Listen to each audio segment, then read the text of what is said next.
大家午安，我是陈莹，欢迎来到新闻大白话。接下来这1小时国内外大小事，要用您听得懂的话说给您听。我们要带你来看到是国际目前的最新情势了。这场战争呢，持续的在打，但是会不会变成一个所谓的长期战争？现在是大家在看的，就是南亚的火药库，好，印巴之间，双方呢已经把行动名字都讲出来了。那印度这边呢是说所谓的诛杀行动，空袭对岸9个地方。那巴国这边呢叫做坚不可摧的行动，是反击对方现在知道掉下来6架，而且是用歼10给它打下来的。那双方当然啦，你来我往，除了说有空袭之外，也还有无人机的攻击，以及呢回应了双方的军事设施的攻击。这一些呢，其实对于世界的影响，立即性的是什么？是当有一方，比如说巴基斯坦这边，它空域整个关闭，因为被空袭嘛，它也担心有什么客机会出现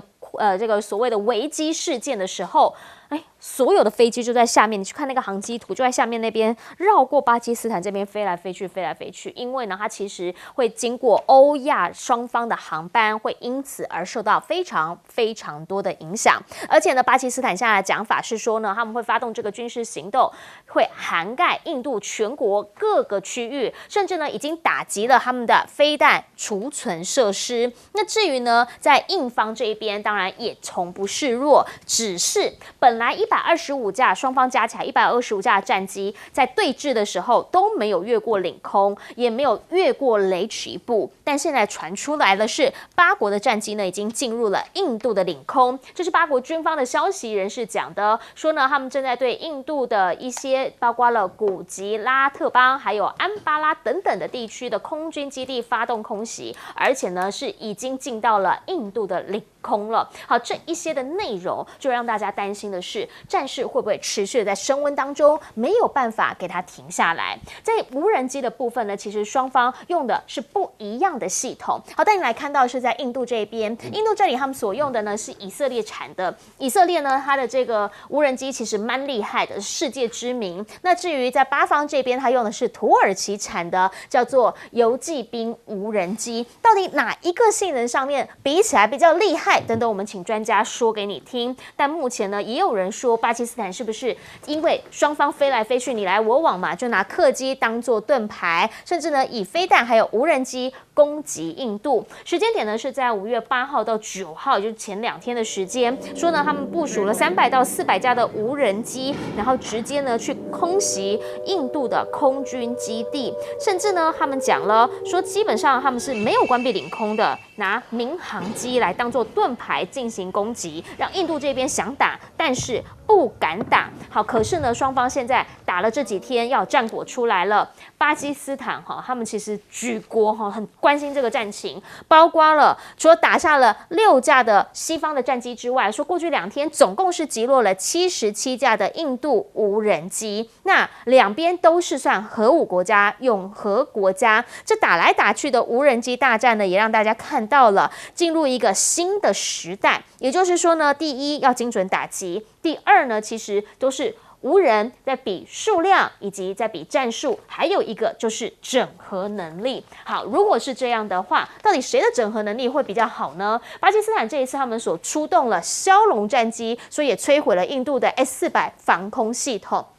枭龙是中方给的，好 JF-17。那如果说呢，可以摧毁 S-400的防空系统，这是俄制很厉害的一个防空系统。那大家就会想问，是不是表示这个双方矛与盾的对决，现在呢在整个包括了军事界，包括了航空界，都会很在意这一些的实战讯息。而另一个部分呢，则是巴基斯坦这边这次所用的，因为 F-16被关掉了嘛，所以他们所用的所有的这个系统，包括从他们的红旗9B，然后防空系统，然后呢到他们的战机，先前传出来是用歼10来作战，然后所搭载的是所谓的霹雳15、PL-15的飞弹，那可以透过这一套以及空警机这样一套系统，变成一个4维度的作战。但是呢，在西方这一边被打下6架战机，很多人都在讲了，是因为呢，印度这边比较多，就是各个，比如说有英国的啦，有法国的啦，有美国啦，不同的一个大合体之后呢，它很难做到一个完全的整合系统。有没有可能呢，在这一次已经变成一个军武实验场，让大家看到了，原来其实陆制武器现在的实战战力是这样的境界。所以回过头想请教一下彬哥，您会会怎么样来看？双方已经呢把它列为一个行动名称，那表示短期之内他们应该没打算简单放过对方。其实这一次印巴之间的冲突，本来大家认为说，就是印度大概觉得自己会赢，赢定了。对，因为他一直觉得他自己不管在数量上啊，在武器的先进程度上都不会输给巴基斯坦，所以他觉得他自己赢定了。巴基斯坦过去被认为最强的武器是 F-16，可是 F-16美国封印了，不准他对印度使用，所以印度一开始等于趾高气扬，觉得说他大概我会打得你没有办法还手，因为过去印巴之间4次交战，印度是3胜1和，对，所以他觉得他赢定了，结果没想到好像事情发展完全不如他所预料，那所以他现在开始就是有人机既然吃瘪了，那我就用无人机来对付你。那实际上这是一个未来战争的趋势了，因为有人机损耗太大，而且都是高单价的东西，那只要一被击落就有人命的损失，所以不如用无人机会比较 OK 一点。那可是双方都用无人机的话，就会出现一个状况，这个时间可能会拖得很长。对，也就是双方不断的用各种方式，反正没有人命的损失嘛，那就是不断的想到就来袭击你一下，想到就来袭击你一下。那现在所有的防空系统呢，对无人机的防御力都不是太好。是，其实不管是在俄乌战争也好，或是最近以色列所遭受的空袭也罢，你会发觉就是无人机很容易就会闪过防空系统。那防空系统就算有效拦截无人机，通常成本也都太高。因为无人机本身很便宜，可是防空系统本身飞得很贵，所以这个是一个非常不划算的一个战争哦。所以在这种状况下，双方可能就会把这个冲突拖得很长。可是最让我讶异的一点就是，过去这种战争只要一旦发生，美国一定会积极介入调停。结果没想到这次美国居然放弃，这个是非常不可思议的一件事啊！我觉得美国现在正在自动拱手让出他的世界警察的这个一个地位。那这可能是川普的一种新思维，觉得啊，你们2个国家就是要打，你们又都有核武啊，我介入可能也不见得有什么好处啊。那我讲了，你们又不听，那干脆我不讲，你们就自己看着办吧。可是我觉得美国这个策略是错误的，因为你这个策略等于拱手把这个未来这个南亚这一带的地位，你让给中俄，因为未来他们毕竟还是需要调停。那美国既然退出的话，未来调停大概就变中俄的事。那你等于自己退出了这个势力范围，我觉得这个以过去美国的战略部署来讲，这是非常难以想象。可是美国居然这样做，那对中俄来讲的话，他们就是未来会积极介入。那当然，现在印度因为他失了一点面子嘛，那印度是非常要面子的国家，所以我相信他会拖长一段时间。可是这个冲突大概会慢慢降低，我认为，然后最后大概解决的方式就是联合国介入，然后来去做一个解决。那我觉得这个对人类都是一件好事啊，就是尽量不要让冲突更扩大。那可是这一次，因为以各方的证据显示，大概真的就是这个霹雳15击落了达索的这个标风战机。对。那所以在这种状况下，就显示了中国大陆过去武器长期被人家认为说它就是比较低阶的，只是比较便宜，所以才能够卖到世界各地去。那现在表示它的水准也不在其他国家之下。那甚至在某一些程度上，它是有优越性的。那我觉得这场战争直接的反应就是，未来第三世界对中国大陆武器的采购可能会大幅增加。然后甚至这一次，因为刚好习近平到俄罗斯去嘛，那有29国都来去庆祝这个卫国战争的80周年纪念。我相信很多国家大概就会开始私底下跟习近平接触，大概开始对中国制武器会很有兴趣，因为他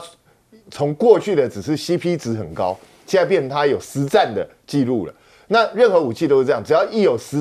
被实战证明说它是经得起考验而且可用的，未来它的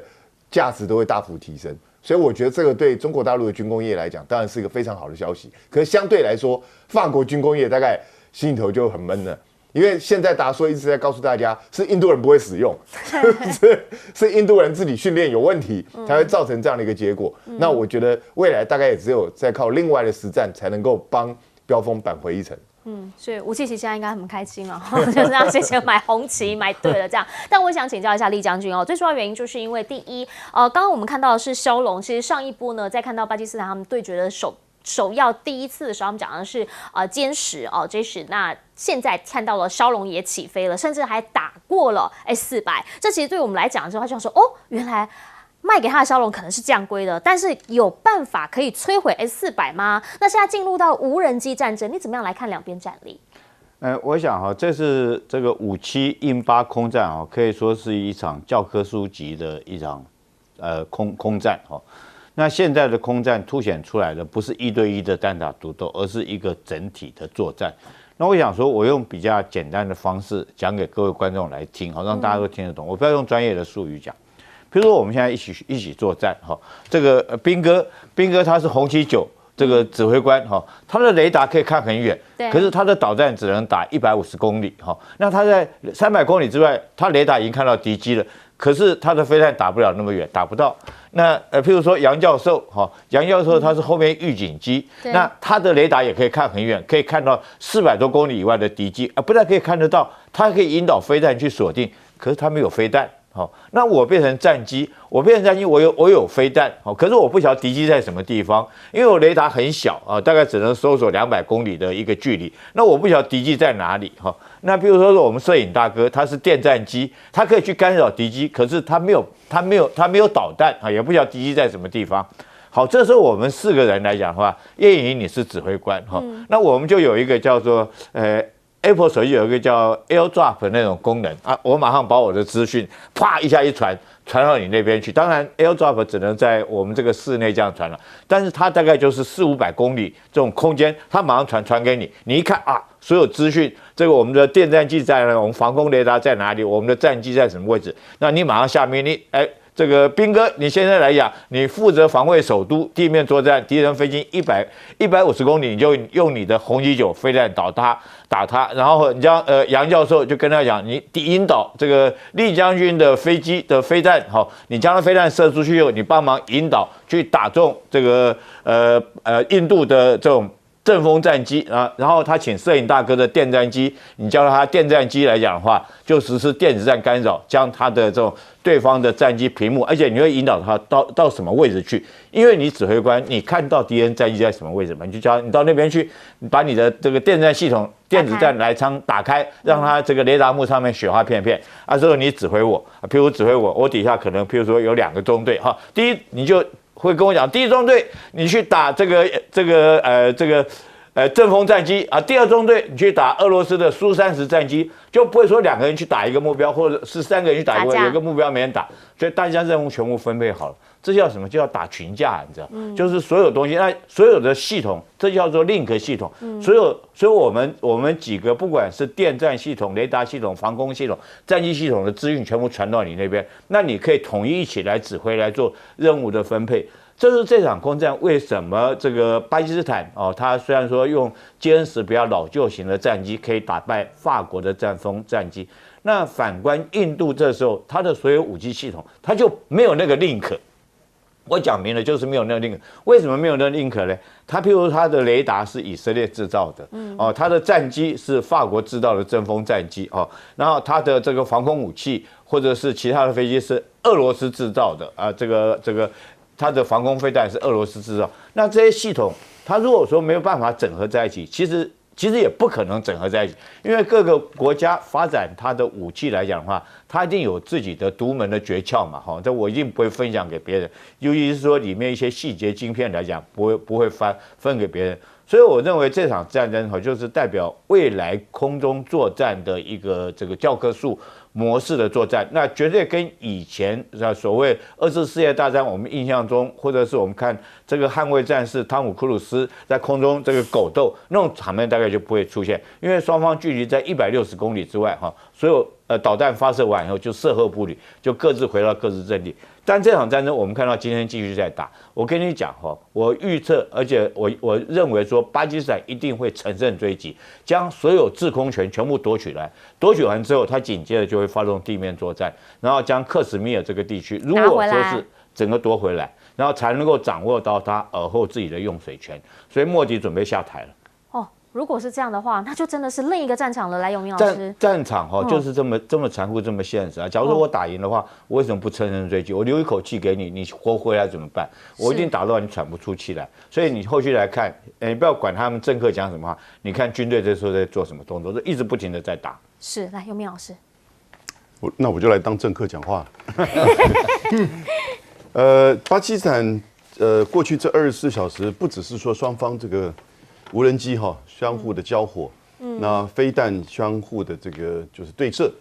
彼此在这些旅级的指挥部、空军基地、机场，大概都是被这个遭到攻击。对。那巴基斯坦甚至他还使用就是枭龙战机，枭龙战机叫 JF-17，是巴基斯坦跟中国大陆这边一起合作的。这个报道上是指击毁了印度 S-400的防空系统，是。同时也另外一个讯息也指出，巴基斯坦这边已经瘫痪了印度的电网，造成印度大区域的停电。是。那可是呢，巴基斯坦另外一方面呢，它也在就是召开一个叫做国家指挥机构。那国家指挥机构是什么呢？其实就是准备动用核子武器进行战争的准备的这样这个指挥系统。那这个要由总理、国防部长。那现在是不是真的这样子开始做这个意涵是什么？做这个意涵其实大概就是准备就是核子贺主因此他已经在思考到就是可能避免战争变成真正的核子战争对方如果用我，当然也会回击了。那现在双方都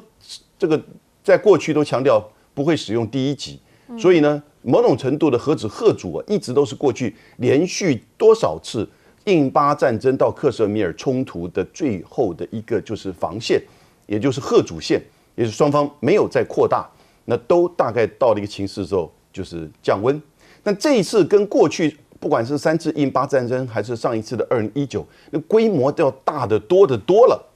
死亡的人数已经在过去这几天加起来都超过可能接近100人了那当然5月7号那个空战，那是一个从中国大陆而言，这个大概是他们是说已经鸦片战争之后的历史性时刻。就世界的空战而言，大概是1982年第5次中东战争之后，以色列跟阿拉伯国家的空战之后的一个真正所谓的空战。之后你看到什么阿富汗或者是伊拉克，或者是南斯拉夫战争都没有发生所谓的空战。所以在这个时候，我觉得双方现在已经进入到乌克兰时间，也就是说相互的有点在报复、扩大这个伤害。但是呢，在准备最坏的情况，但这个最坏情况也代表一个停损点，因为没有一方能够去负担起，就是真正的进入到核武战争。这个时候，当然你就看到，没有大国的真空的权利，事实上是危险的。大国这个时候，尤其是双方都有核子武器的时候，所以大国这时候赶快介入。那川普当然你不做世界警察，其他的大国我就看到应该要准备。开始要讨论这个议题，否则的话，权力真空的这种战争扩散会很危险的。包括什么？包括现在呢，其实在这个俄罗斯啦，俄罗斯中俄普京还有习近平谈了3.5小时，到底他们有没有讲这件事情啊？因为印度跟普京比较好嘛，巴铁，巴基斯坦跟中国比较好，我们等等就来看看红场这场阅兵。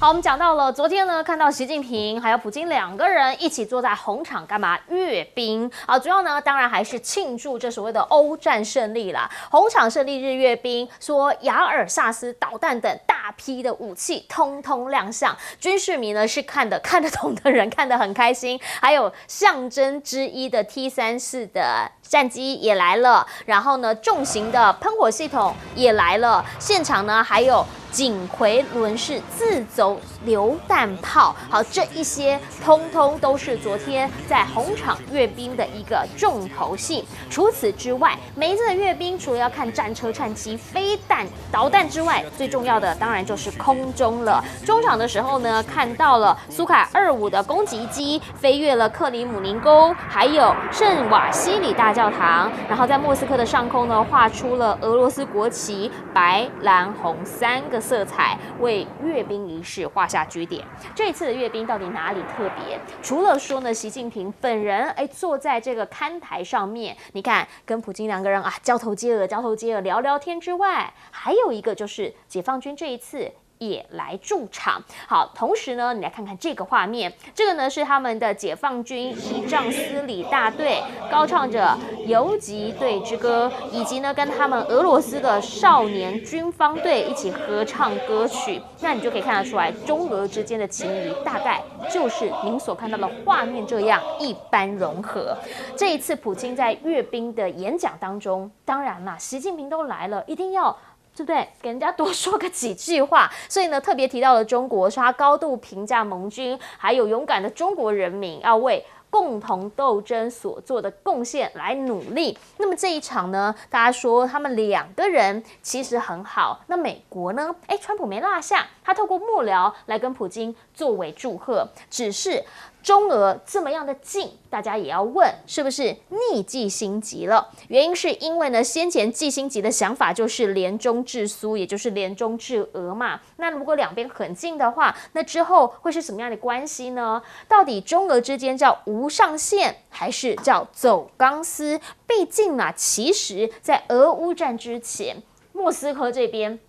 跟中方北京这边，他们心中还是多多少少有一点间隙的。但是呢，现在俄乌战打完之后，变成了莫斯科跟华盛顿之间那个不信任是非常的深。所以现在是不是真的彻底难以逆转？即便说总统已经换成川普了呢，而全面提升的中俄关系，现在也全面的在一起反美了吗？因为呢，他们的共同声明当中就特别提到了批评美版的铁穹这个呢其实是川普非常在意的一个，说美国版的铁穹要把所有的美国境内呢全部都笼罩在一个防空系统下，认为这个是他在任的一个非常重要的政绩。但现在呢，习近平跟这个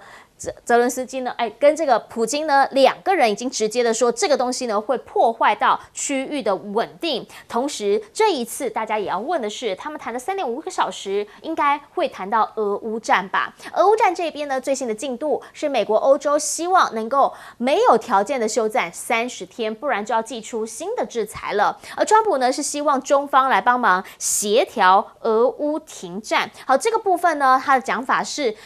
希望啦，我想会的，只是这个会的有没有具体的行动，还真不知道。习近平呢，他跟普京在克里姆林宫的讲法是希望一切政治解决。那普京当然说很好啊，我也觉得这样子是一件很棒的事情。只是习近平这一次这么样的大动作来到了莫斯科，跟普京两个人同桌而坐一谈3.5个小时，有没有可能让他原本希望拉拢欧洲一起呢，在关税议题上找到一个点来突破，然后共同抗美这样子的一个战略思考蒙上阴影？好，这个是后续大家在观察的一个重点。所以回过头想请教一下彬哥，您会怎么样来看昨天中俄双方领导人一起在红场阅兵？那这一件事情确实啦，在地缘政治上它象征意义是非常明确的。其实这次阅兵当然就是俄罗斯，第一个是纪念卫国战争80周年嘛。那另外一个更重要的是什么？就是表示经历过俄乌战争之后，俄罗斯重新再起了。其实这就是一个象征性的意义。然后有29个国家去了。那其实这29个国家去之前，美国其实都有对他们警告，就是你去的话，你给我试试看。但是问题是这些国家还是去了。显然。其实俄罗斯这次的，即使面临西方的制裁之下，还这么多国家去，代表什么？代表美国跟欧盟在全世界的影响力就是江河日下。其实他们的影响力正在减退当中，而且减退的非常的明显。那当然，我知道很多人又在凑说 T-34这一种老掉牙的东西还拿出来阅兵，表示俄罗斯国力已经不行了。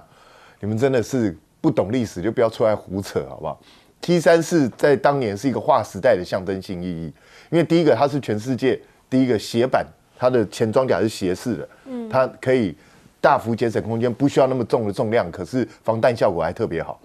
这个是当年一个非常崭新的一个设计，它以此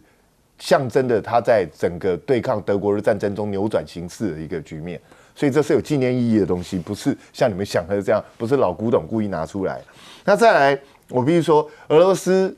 跟中国大陆的紧密结合是我们现在有目共睹了。这个显然是违反美国的利益的东西。对。可是这就是让大家觉得不可思议的，就是即使发生了俄乌战争，当时拜登应该积极去笼络中国大陆，然后中美联合去压制俄国，这才是比较正确的战略做法。结果拜登选择了一个很奇怪的做法，就是同时去对中国大陆跟俄罗斯施压，结果反而造成了中俄现在紧密结合在一起，这是非常不可思议的。我本来以为，因为川普一直说他跟中俄之间感情都很好，对他一直这样讲，我以为川普上来的时候应该会想办法去裂解中俄之间，结果不是，他现在不仅没有去裂解中俄之间，还把欧盟也推向了中国大陆。这个是我觉得最不可思议的，这个完全犯了战略上的严重错误。可是美国好像就是继续这样做。我也不知道川普的脑袋到底在想什么，这个是非常奇怪的一个做法。那现在俄乌战争还僵持在这个地方，那川普说，如果他们不愿意停战的话，他要给俄罗斯进一步的制裁。我就想问，你还能制裁他什么？你不是该用的都用了吗？你还能制裁什么东西？你觉得这种嘘声恫吓，俄罗斯会在乎吗？所以我觉得你越是喊出这种苍白无力的说法，反而是越让普丁知道你已经没有筹码。你没有办法跟我玩下去。毕竟现在在喊这么一件事情，对于普京来说，因为他也撑下来，他撑过最难的时刻，这个真的对他有伤吗？但想请教一下厉将军，你怎么样来看？因为呢，在中俄双方这次也谈了3.5个小时嘛，谈的东西非常多，也谈了很多的合作，军事上面其实是大家最在意的。是。我想说这次来讲的话，这个川普跟习近平来讲已经是第3次的见面了。第一次是双方用视讯会谈啊，之后2次都是利用这个金砖会议啊，或者是这国际在一起的场合里面有见到面。那我想说，今年来讲还会再见一次面哈。今年再一次见面，下一次见面应该就是换这个中国大陆他们做阅兵的时候，93军人节做阅兵的时候啊，这个我想普京应该会来参加哈。所以每一个国家阅兵来讲，它有它几个意义在里面了。第一个当然是一定有一个主题，纪念的主题。那大家很奇怪，现在来讲为什么这个英法这些国家都没有什么所谓的阅兵哦，反而俄罗斯跟中国来有阅兵？因为在二战的时候，中国跟俄罗斯这个伤亡的军民人数最多。俄罗斯在2次世界大战的时候，总共死亡的人数、阵亡的人数有2700多万人。大家去看看俄罗斯现在人口多少？它等于将近有1/4的人全部打仗打死了。那我们中国也是一样哈，在对日抗战的时候也是牺牲了很多的军民同胞，而且都是用很劣势的武器去对抗那种新兴的强权。所以刚刚讲到这个 T-34战车哈，它之所以会走在第一辆，就是那个时候二战的时候，其实我们经常讲坦克大决战，对，坦克大决战不是在欧洲打的，也是在库斯克打的，就是现在在打那个地方库斯克。那时候就是 T-34战车去对抗这个德国的虎式战车，那等于是说实力悬殊相差很多，完全以现在来讲啊，等于用肉体去抵抗枪炮一样。所以他们为什么一直把 T-34战车一定走在第一辆？有它的历史，就是我们那时候牺牲奉献了很多哈。那第二个我看到阅兵，第二个特色当然是这个要展现军力了。展现军力有2种，一个是有形战力，一个是无形战力。有形战力就是各种武器，我给你们其他这些国家看好，你看我这核导弹，这个或者是说这个超高音速导弹、战机、大炮或这些东西，有形战力。无形战力就是什么？你就看它正部分裂。你就看得出来这个部队有没有训练过，有没有战力。大家仔细去看，我讲一个有无形战力，大家可能比较抽象。可是我特别要强调，你现在看解放军这一次的仪仗队的表演之后，6月14号马上我们就看到美国的阅兵哈。你这2个国家摆在一起，你就发现一个是军队，一个叫保安部队。这个大概你就会看得出来，这个部队的这种精神战力在什么地方哈。所以最后来讲，我讲一个，就是说俄罗斯很有意思，它所有火炮哈。它这么大的国家，这么粗鲁的国家，用的这种火炮，就都是鲜花的名字。你看锦葵，对不对？这个花信子、康乃馨、牡丹哦，几乎它所有火炮都是用这个鲜花来命名。这也是非常有趣的一件事情。但我们就想要请教一下杨老师，您会怎么样来看？因为中俄2个在一起，确实大家想问的是，川普难道不担心吗？新的大国政治已经确认了。然后呢，多极的格局，我觉得已经开始出现了，也就是美中俄欧啊，然后呢，基本上是激突美中之间的全面的竞争对抗。这个我们都看到在关税战、贸易战在亚洲，然后俄国在军事层面，然后欧洲呢，其实就是在整个地缘跟经贸、科技层面。可现在关键是川普上来，他乱了那套局，也就是各自把自己的盟友给抓好，结果他现在开始在进行谈判。这一场红场上的阅兵，我们就看6月14号，川普自己阅兵怎么样把它扳回来哈。大家都在看这个，那一定会比较嘛，因为时间这么近，对不对？美俄过去对不对？从这个尤其这次的阅兵是什么？是2次大战，对，然后之后是冷战，那就是美苏到现在美俄，那就是军事层面，他们2个国家个别分有5500枚的这个就是核子弹头，所以它会比较6月14号跟今天的这个差别。那但是呢，关键还是在中美之间，所以中俄这一次的合作，第一个它是一个战略合作，也就是5500枚加上500枚，中国大陆因为美国说它有500枚，就是6000枚核子弹头，就代表了核子贺主，这个是大国政治当中的重中之重，这个绝对是第一个考量。那他们经过了这个几年的过程，尤其俄乌战争呢，把这个事情再确认，这个很重要。第二个就是政经互补。你知道，他去年2024年中俄的贸易额来到2450亿美元，这个第一高啊，历史新高。然后呢，双方彼此贸易额都差不多，反而是俄罗斯这边出超大概140亿。所以你可以想象得到，原油、矿产这些东西呢，进入到中国大陆，事实上相互的互补。也不要忘记了这个中欧班列，所以政经上的互补很重要。第三个，欧亚大陆它的重心。因为2个国家加在一起就变成一个欧亚大陆的连结。如果你再把中亚、西亚，甚至连往外扩散一点中东跟这个东欧的话，这2个国家所代表的地缘政治就代表了新的欧亚大陆的这种再连结。所以我觉得其实这是一个新的格局的出现。那但是呢，川普好像显然无心于此。那可是呢，别的国家可能会有点急。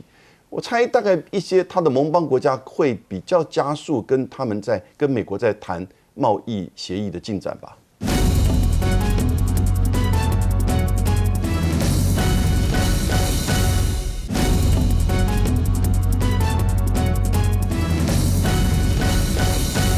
俄乌冲突战争还没结束呢，另外一场战争画面又出现了，全球震撼，那当然是印巴的冲突。那目前打下来最新的情况是中巴有个枭龙战机击毁了印度的 S-400，很多的这个形容词叫做是中美军武的大对决，在空中提前的校阅了双方的战力，其中呢有印军2个战机的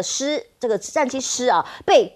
俘了，其中一架印军的战机直接坠毁俘虏之外呢，其实翻译叫做阵风啊，另外一种叫飙风啊。以中文来讲叫飙风可能比较厉害，叫阵风一阵风吹了就没了，对不对？就是飙风的战斗机直接这个飞行员被抓了，而巴基斯坦宣布展开军事行动，瞄准的是印度的很多个地方，叫做坚不可摧行动，成功命中摧毁了印度的6座主要空军基地，来回应印度的公然侵略行为。而印度的官员回应，所有巴基斯坦的攻击呢，印度武装部队都做出了适当的回应。回应是什么呢？各自也都有各种的宣传。其中巴基斯坦说，对印度发起了网络攻击，这种网络的断网行动，直接让他们国内的70%的断网瘫痪。哇，这如果在台湾的话，好像不用攻击就会断网了。那印巴冲突有3个空军基地是遭到印度导弹袭击，印巴方也宣布马上还火，而且也关闭领空，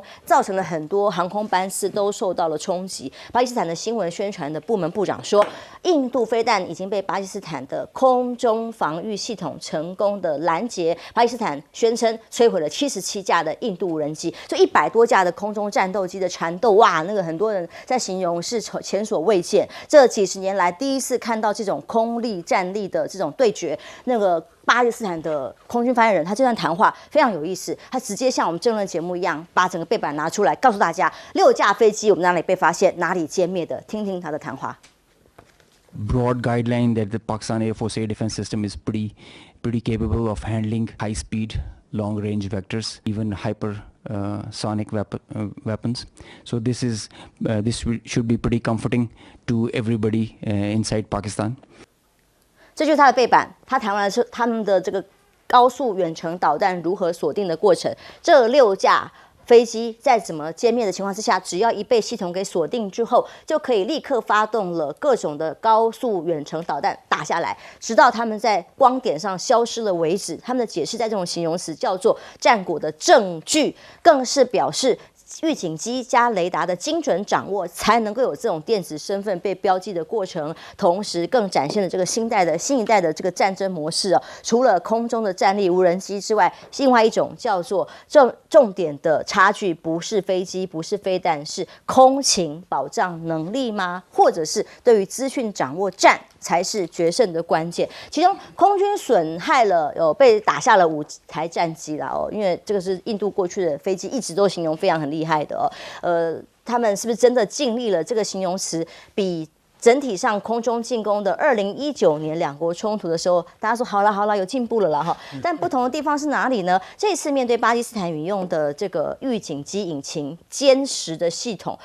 还有PL-15E 的导弹，在100多公里以外就可以发起远距离的示镜的拦射，是他们从来没有碰过的案例。所以5架活生生被打下来。印度方面也说，我们也很厉害啊，我们有航母主导对于克拉什的这个攻击。其中这个5月8号宣布这个攻击的辛都尔行动了，是由国产的苏联什么战斗群主导如何攻击，造成了严重的损伤。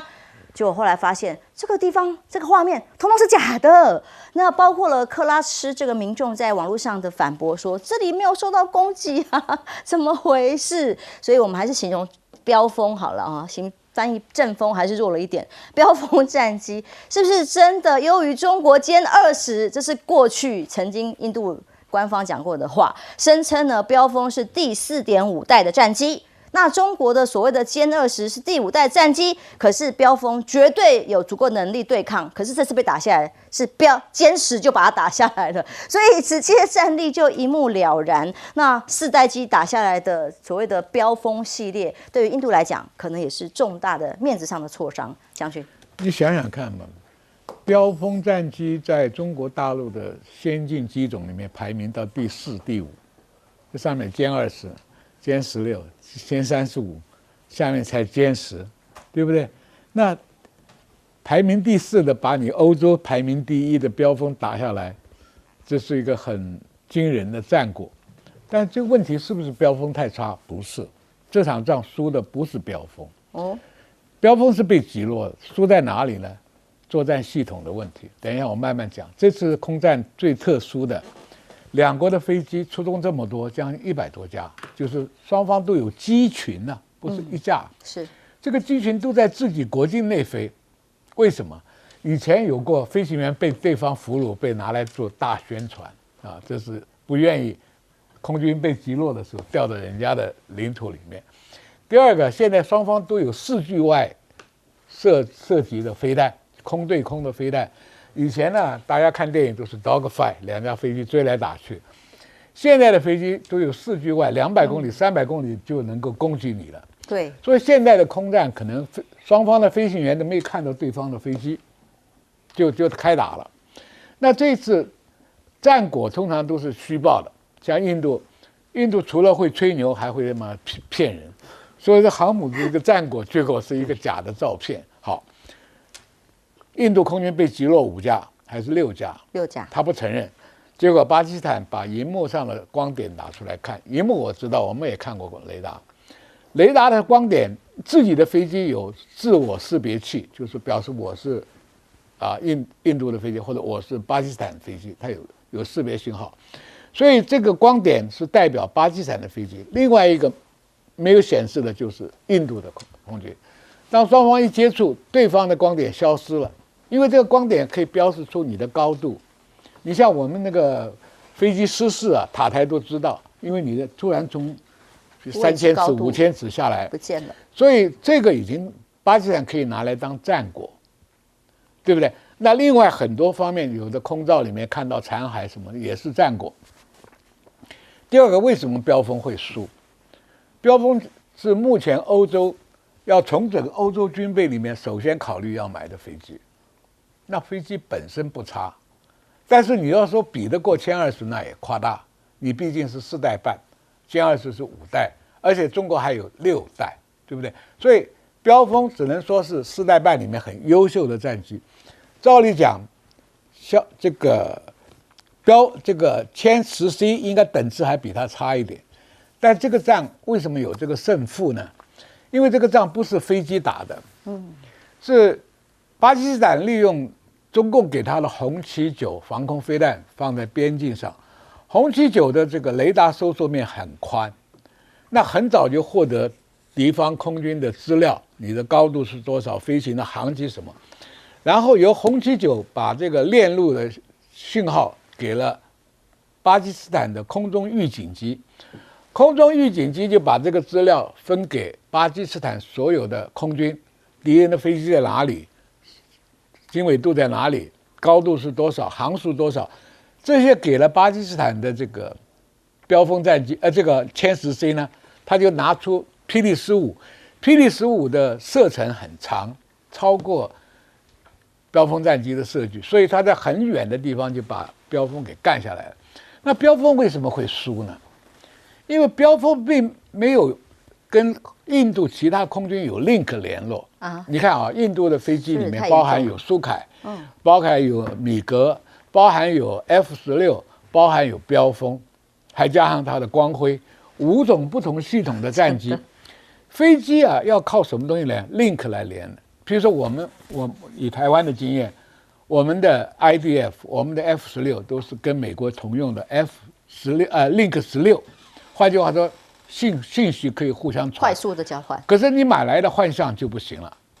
所以这一次法国的标风就跟我们当年的幻象一样，它跟别的链路都没办法连，那不就忙了吗？对，忙了。所以飞机本身不错，碰上中国大陆这种系统性的攻击，它除了有红旗9的资料，还有空中预警机雷达的资料，还有卫星的资料。所以这个标风，这个霹雳15的飞弹飞这么远以外，它的精度会很高。为什么？有3方面的资料控制它。它还到了最终端的时候，把前面的雷射的雷达的这个雷射的这个镜头打开，锁到最后目标，更准，精准。所以这是为什么印度完败的原因，不是因为你的 link 不齐全，link 不齐全，标风就变成单打独斗，所以这个时候输了。另外，印度的 S400也是好的防御系统，是苏联给他的，但是为什么会被巴基斯坦打中呢？因为巴基斯坦的枭龙战机带了一颗飞弹，什么飞弹呢？反辐射雷达飞弹，就是说你的防蓝系统的雷达打开，根据你的雷达波，它这个飞弹就跟着雷达波下来，就把雷达给打掉。所以问题就是说又忙了。对，红旗9跟 S400都是很好的防空飞弹，但是你什么时候开，什么时候关，那里面有技巧的。你一直开到，你就一直被人家瞄了，被打中。所以这一场战场代表未来的空战会改观的，就是说大家都是用遥距离作战，那等到将来 AI 再好的话，驾驶员可能都会被替代。那现在为什么还保留？你知道培养一个飞行员，官校4年，出来还要5、6年时间才变成一个成熟的飞行员。这个时候他能可用的年龄到40岁只用到15年，划不来的。所以我讲迟早飞行员会慢慢被替代掉。无人机的再进步的话，就会被替代掉。那这一次巴基斯坦能打掉这么多无人机，有2样东西，一个是电子干扰器，让你的所有的无人机啊都失去了 guidance， 没有了信号联络。第二个就是空军追着打，因为无人机毕竟航速慢，那空军用机炮、机枪就可以把你干掉，所以你来的群数很多，一架飞机也可以干掉很多。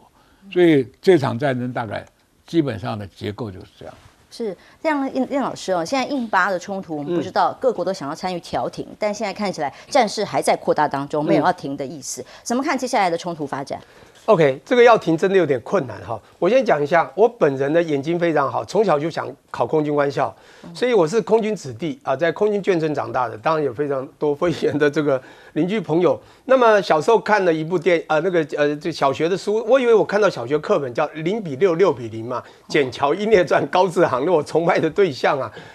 到底6架5架？我这样分析好了，其实看那个地图，他不是那个空军记者用个背板在讲解吗？其实那个地方很特别啊，他们之所以会有这种仇恨记忆啊，这么多的仇恨事件，就是这个地方造成，这叫克什米尔，对不对？克什米尔是5架。但是有一架在南边，仔细看，这南边是印巴真正的交界，中间是克什米亚，因为克什米亚这个地方比较特殊啦，所以基本上我们就称叫6架，就是6:0哈。当然我们不实际看，我们都是从报章这样看到的。不过当然我就讲一下说，这个他们不会马上停，原因非常简单，克什米亚的问题发生在哪里？就在1947年就已经发生了。8月不是英国退了以后，他们不是分治吗？分治2个独立以后，克什米亚属于谁都没有属于谁，所以大军当时也是有自主权。重点来了，2个月后呢，巴基斯坦呢有一些攻击这个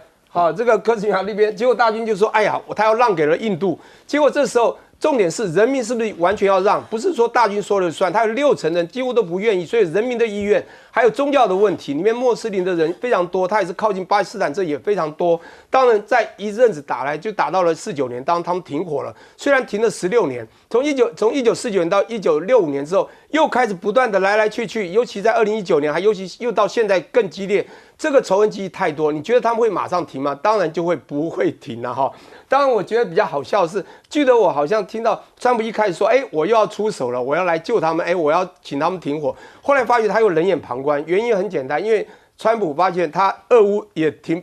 不了，以哈也停不了。现在这场战争，我看也很难停。那他们也知道这个所谓的记忆仇恨也是蛮多，也是没有办法马上处理掉。好，那我现在讲这两边的军事冲突，刚刚这个将军这么细的分析了这个这就叫专业哈。那我当然是我们只能讲半专业，但我不去讲这个我了解的部分，我只能说这一次呢非常清楚，就是一个实体和虚拟战。那巴基斯坦基本上看起来都是赢了，而且是从攻和防基本上都算赢了啦。我们先讲这实体，讲不好听，您刚刚有讲到我们大家的防里面，我觉得防最重要，他非常清楚讲到了这个所谓的空勤的保障能力，它是比这个飞弹的那个这个攻击还重要，它甚至比空飞那个空战的还重要，所以防其实比攻还重要嘛。你再厉害，我全部让挡住了，你怎么办？尤其刚讲到未来靠 AI 靠无人机，讲不好听，无人机就算不伤亡，你看像我们对岸中国现在无人机多强啊，他如果送了一堆出去，只要对方很强一防，你不就是被挡住了吗？那他们据我所知，对岸的那个防那个系统啊，就是这种所谓的预警系统非常强的。当这里讲到了所谓的预警机，刚不是讲到歼多少，现在巴基斯坦不是坚不可没，坚决回绝，这其实跟那个这个监视号有关的哈。我先讲它的预警机，加上它的雷达，它的这个实体的防卫系统已经到它所谓的空勤保障已经到达一定水准，这是它赢的地方。第二个是我觉得它可以很快标记什么呢？导弹的电子身份嘛哈。据我所知，这个呢在虚拟上也很赢，而且我觉得它这次攻击还有在网络攻击也很成功啊。所以这次印巴战争，他们也善用了网络攻击。所以之前不知道巴基斯坦还这么强，还蛮厉害的。我们都听到人口大国印度，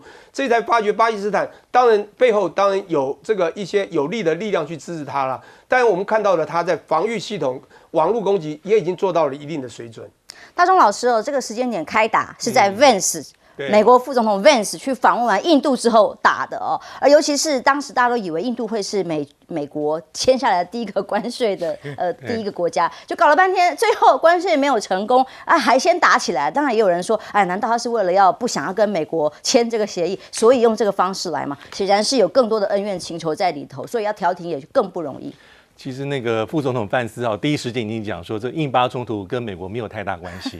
所以这是很重要的讯号。因为在过去，其实美国基本上它的介入会比较深，甚至我印象中，像奥巴马政府时期还有所谓的印巴的特使都有。但是现在虽然国务院说呼吁大家这克制降温，但是基本上美国的介入程度跟过去差非常多，这非常符合川普的风格。那第二点是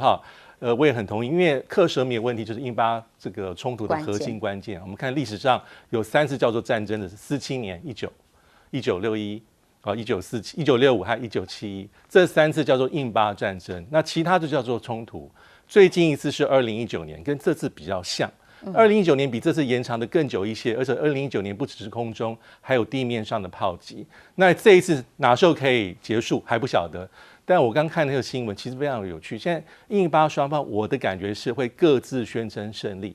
而且有点各自喊话说适可而止，然后就结束吗？我觉得不无可能哦，真的、不无可能是要，因为这个事情是印度一定会动手哈。那第二个问题就是为什么这次巴基斯坦会比较成功哈？我觉得看了一些分析很有趣。第一个是其实巴基斯坦的战术上还是比较保守跟传统。我们看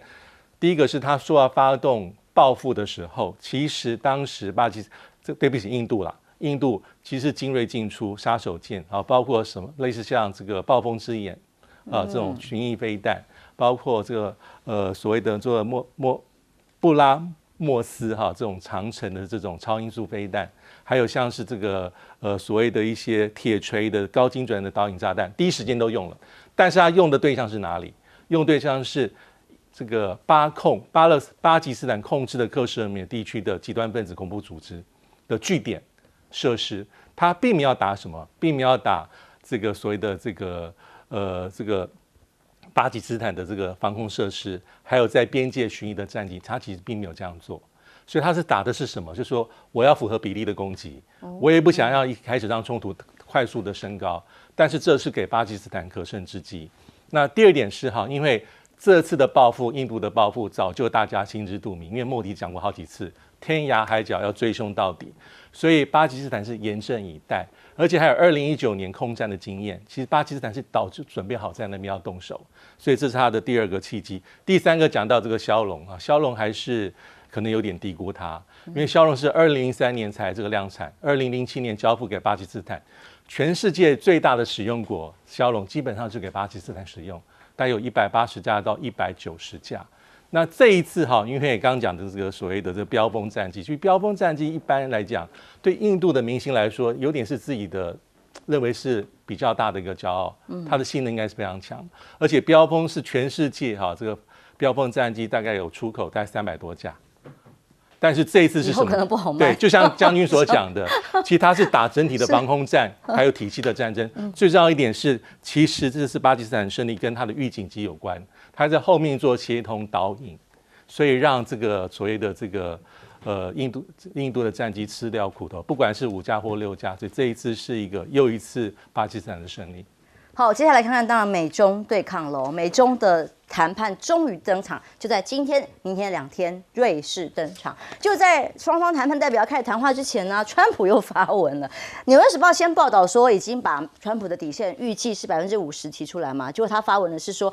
我们准备向中方货物征收80%的关税，似乎很恰当，从145到80。刚刚我们前一段节目也讨论到了，145跟80到底有什么差别吗？对于一个国家的这个外销来讲，就已经没差别。他虽然号称就看财政部长贝森特怎么定夺，事实上还是他说了算嘛。那白宫发言人很有意思他继续对于这件事情表示，川普维持他的立场，不会单方面帮川普讲话了不会单方面调降对中国的关税，我们需要中国要看到他们做出让步。中国大陆会做出让步吗？等着看。但瑞士经济部部长说，谈判会以双边会议进行停止彼此货物进口征收关税，暂停。现在是一个至少可以谈的契机。好，到底谁先打给谁约会谁先打给谁？他说这个话居然还现在是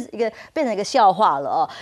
You call me no， 我看到外媒这样写 No， you call me first 总之，不管是前美国外交部长拉塞尔，他的分析是说，这都是不可思议的，因为过去他的外交经验数十年的经验里头，告诉他说，中国大陆从来没有听过他想要主动跟美国总统通话的，更何况是这一次。所以大家就问川普啦，你不是说你跟习近平通的电话吗？是对方中国需要跟美国做生意吗？他被问到的时候，他就这样回答了，他说我们都可以玩游戏，谁先打电话谁没打电话，这都无所谓，重要的是那个房间里发生的事情。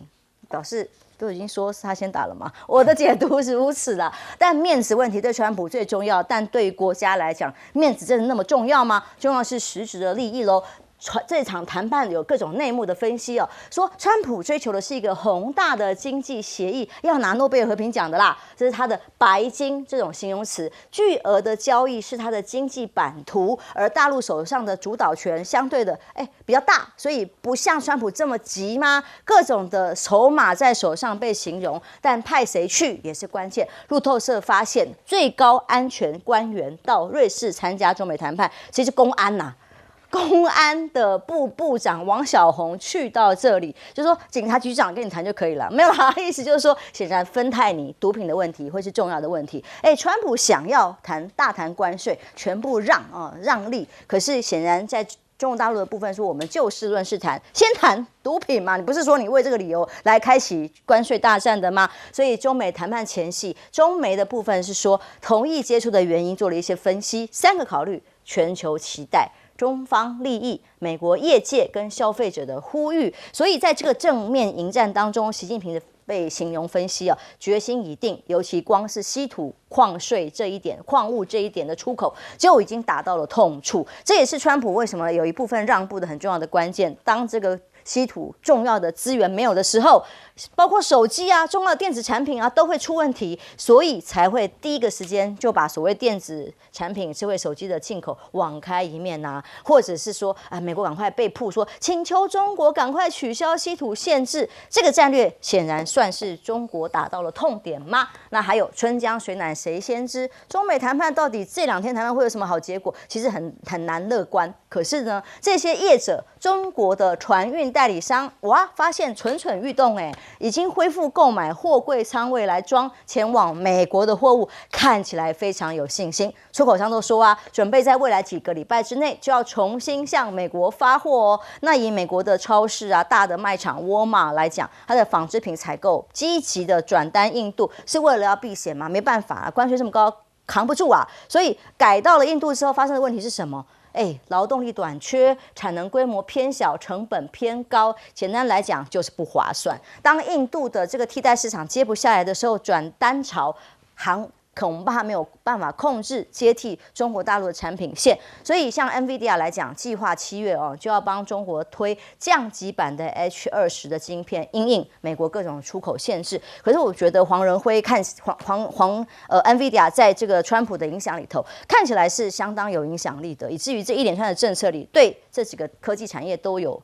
相当的利多。所以如果转型有重新可以取得晶片的方式来讲，光是大陆自己先发展的晶片跟黑科技，来看看高铁车窗的这个新科技，看看画面就知道，蛮多不一样的地方。在被围堵的世界里，他们自己发展出了一套模式。你看这个车窗是有这个萤幕触控操作，可以用车窗来查询站点资讯，甚至还可以 shopping 购物、充电等等的功能，只要触碰就好。我想看风景的时候，不应该也可以吧？应该可以替换吧？切换，就是黑科技在中国大陆被美国围堵的情况之下，一次又一次证明了它越来越强大。聂老师 ，OK， 这个讲到科技我刚刚突然想到，我今天看了一个那个 YouTube 非常有趣，就是美国有一个很重要的人士去问了4个科技人士，这4个科技人包括苏之峰，他问了一个重要问题，说到底中国、美国现在科技谁领先？那就说好像我们认为我们美国领先，请问他们落后多少？什么时候会追上？结果4个都讲的差不多，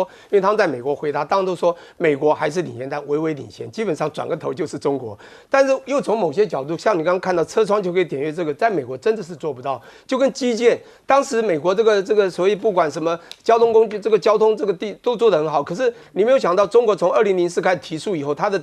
铁公机捷这么样的飞速的这个基建狂魔出现，很快就追上美国了。所以我觉得这科技现在美国现在在看谁赢谁输，我觉得都不重要，就不久将来就会被追过，这是一个很重要的重点。不过我先要讲一下您刚刚讲到说，好像这个他们要谈这一次谈的是说要3样东西可以谈，第一个呢是好像要中方的利益，第二个是企业这个顾及到美国企业，他们官媒所发布的3个关键，对，第3个是消费者。但是他们之前一个最重要的，就是因为这次中国已经丢出了4个字嘛，就是因为在川普1.0版，他们已经知道13轮的谈判基本上并没有成功，而是我在妥协，你还是压着我打。所以他们又经过了拜登这次的科技制裁，所以在这一次非常清楚讲了4个字，叫奉陪到底，而且说了这个战争是你美国要引起的，不管是什么形式，贸易战、关税战，任何刑事战争我们奉陪到底，因此他抓了3个重要的东西，那是之前我听到的3个。第一个，你动不动就骂我们、诋毁我们，你要尊重我们，讲到尊重。第二个呢，你这个川普，你这个人出尔反尔，你要有信誉，讲信用啊，要信誉。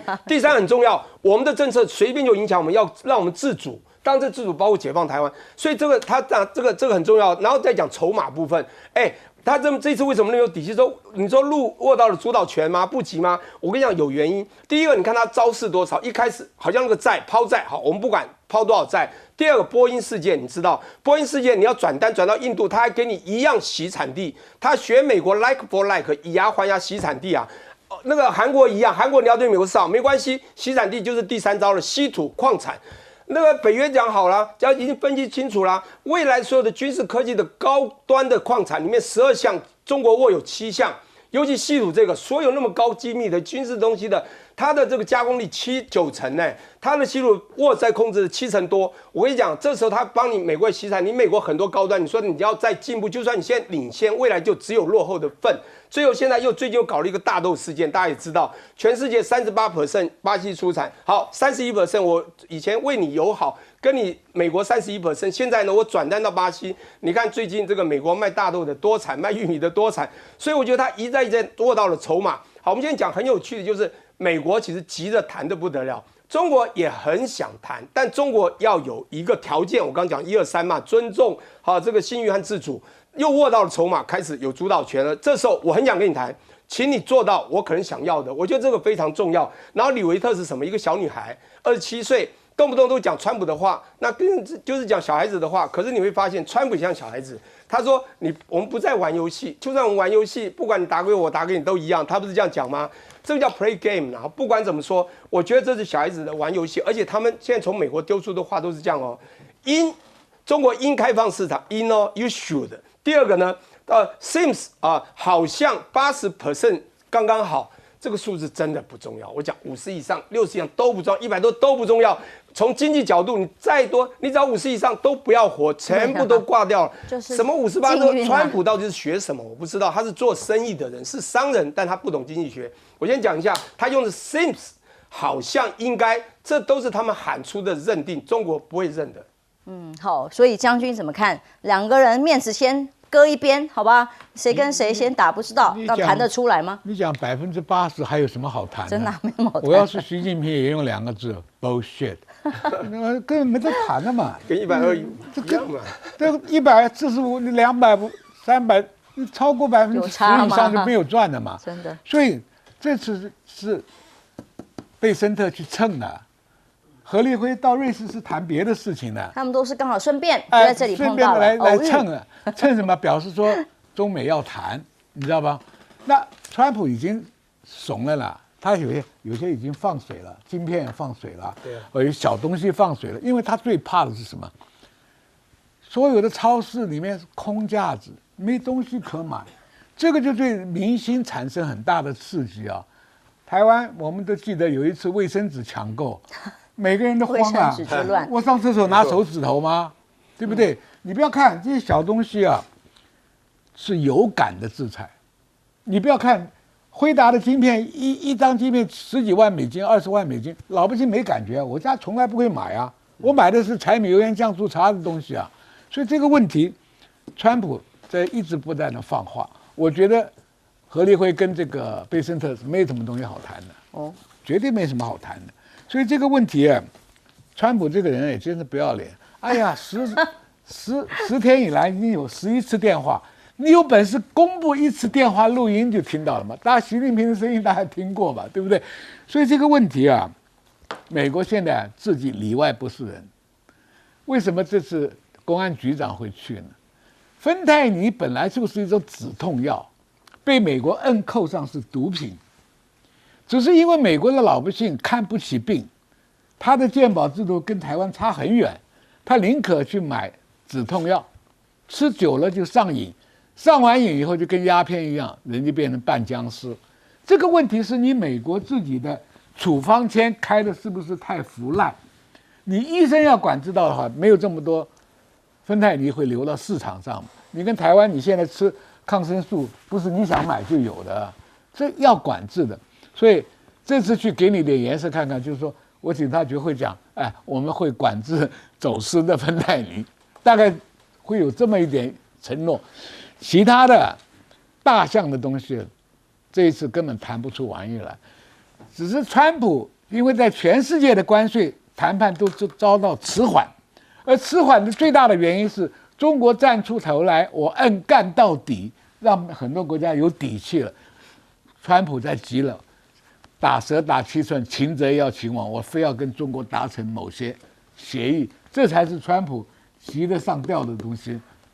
中国大陆大可不必理你，是再搞下去，连日本、韩国的谈判都不见得有成果。是的确，当然老师看到川普就职这个100日以来，街头抗议很多，然后到底干成了什么事情呢？今天还看到一个市长因为移民问题被抓了，还有法官被 FBI 冲进去抓的，国内问题已经够惨了。如果在这些国外的问题里仍然没有办法解决的话，真的是 hold 不住啊。我觉得川普现在是急于取得一些外交上的一些突破，视为是一种这个政治上的加分，但其实每一项都不容易。好，它包括俄乌战争，好，包括美中其实是难度最高的，要达成任何他所期待的协议是最难。甚至包括一些像跟伊朗可能还好一些，美国跟伊朗之间谈判，那更不用说还有很多很难以解决的问题，全世界的关税问题。那第二个是最近1、2月大家回顾一下，关于美中的高层接触，就是雾中看花，雾里看花。对不对？因为川普所要的这种王见王的那通电话，始终是这个只闻楼梯响，不见人下来啊。但是这一次的瑞士这种谈判或者这种会晤的方式，一般来说大家还是有预期到，就是说基本上中国大陆有没有不谈的底气，有一些，但是谈好不好？我觉得北京还是希望能够谈，当然，但是因为从川普1.0学到太多的经验跟教训，所以他非常的审慎小心，基本上是严阵以待。那第二点是这次我们可以看到是何立峰这个对这个美国贸易谈判代表，还有这个贝森特。那我觉得假设这次会谈有比较好的一个成果，大概就是有继续谈的这个呼吁双方。第二个就是因为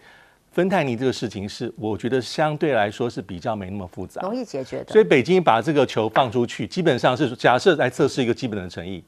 或是说假设我会有个双方有个比较能够彼此说有基础成果的下台阶，这难度是比较低的。所以现在做法就是堆积木，从最简单的开始。但是一般来说并没有很乐观，为什么？因为川普1.0的时候48个月，我带大家回顾一下，前面15个月。就是在2018年3月份开启贸易战之前，这15个月基本上还可以，花了15个月破局。